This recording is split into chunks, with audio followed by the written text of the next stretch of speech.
Assalamualaikum warahmatullahi wabarakatuh. Apa kabarnya teman-teman? Balik lagi di Kajian Online. Cita-cita mulia yang dimiliki oleh Presiden Prabowo Subianto diutarakan dalam pembentukan Gerakan Solidaritas Nasional. Gerakan Solidaritas Nasional ini berbackground TKN, ya, tim pemenangan Pak Prabowo di Pilpres 2024, di mana diisi oleh para parpol-parpol pendukungnya dan juga ormas-ormas yang memang mempunyai satu visi dan juga misi untuk bisa mensejahterakan bangsa Indonesia.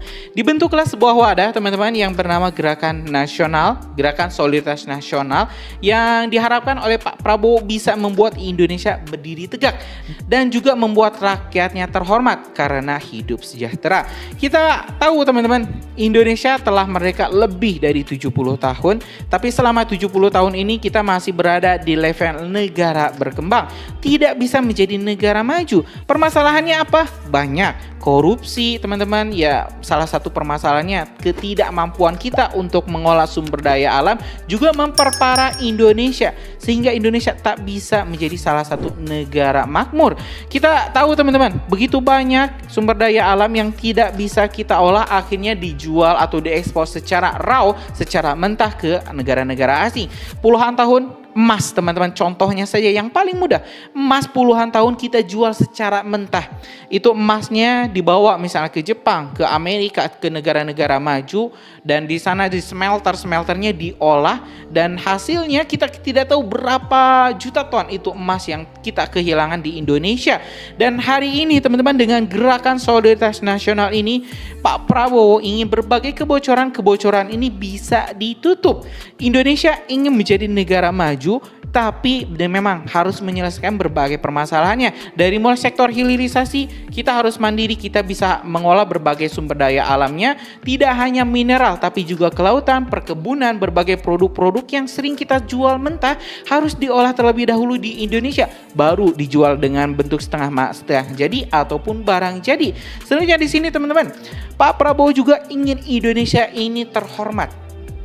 Kita tahu kalau misalnya kita jalan-jalan ke luar negeri, bangsa kita memang, mohon maaf, dipandang sebelah mata atau menjadi bangsa kelas 2. Itu memang didasari oleh kekuatan ekonomi atau kesejahteraan rakyat kita yang memang belum memadai. Sehingga ya kita berbeda, kalau misalnya ada orang Eropa datang ke Indonesia, kita merasa wah ini hebat, ada bule nih datang ke Indonesia, ini pasti orang kaya. Tapi ya belum tentu. Tapi kalau misalnya kita datang ke sana ya dianggap orang biasa atau mohon maaf, imigran yang mencari kerja. Inilah yang ingin Pak Prabowo akhiri teman-teman, dan hari ini kita bakal langsung mendengarkan pernyataan langsung dari Pak Prabowo. Informasi ini kita dapat dari Metro TV di kanal YouTube atau di video yang berjudul Prabowo DGSN, cita-cita kita agar Indonesia berdiri tegak, terhormat karena rakyatnya sejahtera. Oke teman-teman, tanpa panjang lebar lagi, kita simak dulu pernyataan lengkap dari Presiden Prabowo Subianto. Saudara-saudara sekalian, jadi intinya demikian. Kemudian maksud dan tujuan usul saya bahwa TKN yang sudah tadinya merupakan suatu jaringan organisasi yang cukup besar, cukup masif, tidak bubar begitu saja karena perjuangan kita belum selesai. Perjuangan kita adalah untuk bergerak bersama menuju Indonesia yang kita cita-citakan. Indonesia emas, Indonesia di mana bangsa Indonesia, rakyatnya hidup dengan baik, hidup dengan sejahtera.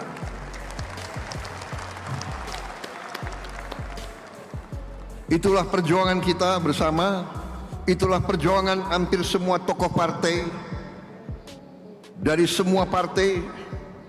Mungkin kita berbeda latar belakang, semua ormas, saya yakin tokoh-tokoh semua cita-citanya itu, ingin berjuang melihat Indonesia sejahtera, melihat rakyat Indonesia hidup dengan baik.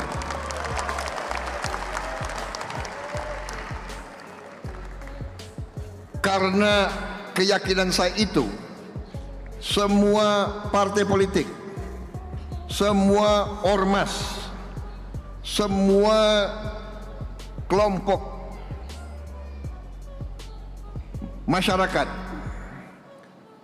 pasti dorongannya adalah ingin lihat bangsa kita sejahtera, ingin melihat bangsa kita sama dengan bangsa-bangsa lain. Kita tidak mau jadi selalu negara papan bawah. Kita tidak mau dianggap selalu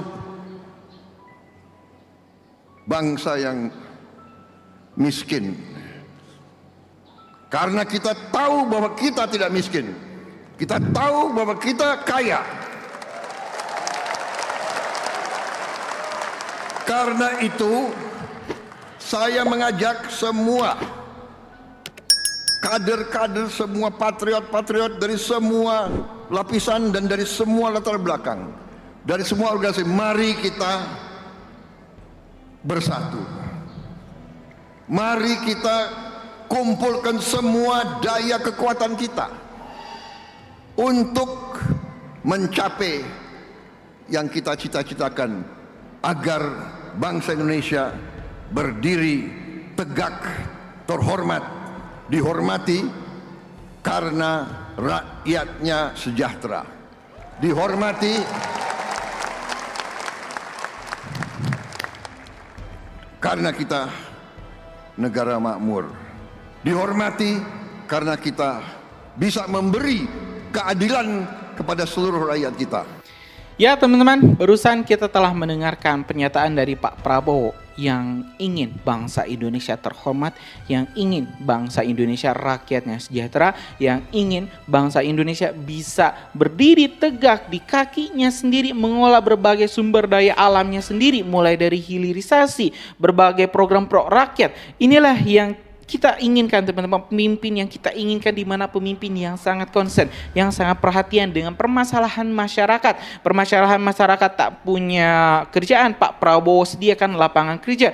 Permasalahan gajinya sedikit, ya Pak Prabowo juga selesaikan dengan gaji yang memadai. Teman-teman, tentu ini adalah langkah yang positif, dan tapi memang masih jauh sekali. Teman-teman, memang ini bukanlah jalan yang mudah. Ini adalah jalan yang sulit yang Pak Prabowo pilih. Pak Prabowo memilih untuk menjadi pemimpin bersih, pemimpin yang menentang berbagai kebiasaan-kebiasaan tempo dulu, yang memang senang menyengsarakan rakyat atau hanya melihat masyarakat ini sebagai subjek penghasil pundi-pundi uang. Sekali lagi teman-teman, kita doakan mudah-mudahan semua keinginan yang Pak Prabowo sampaikan, semua cita-cita mulianya bisa tercapai di era kepemimpinannya, dan mudah-mudahan rakyat Indonesia bisa tambah sejahtera, bisa tambah bahagia. Buat teman-teman yang belum dapat kerjaan, mudah-mudahan nanti disediakan oleh pemerintah. Yang sudah dapat kerjaan, walau mungkin gajinya kurang, mudah-mudahan nanti dapat kenaikan gaji. Ya mudah-mudahan teman-teman Indonesia bisa lebih baik lah. Itu doa kita semua. Terima kasih teman-teman. Assalamualaikum warahmatullahi wabarakatuh.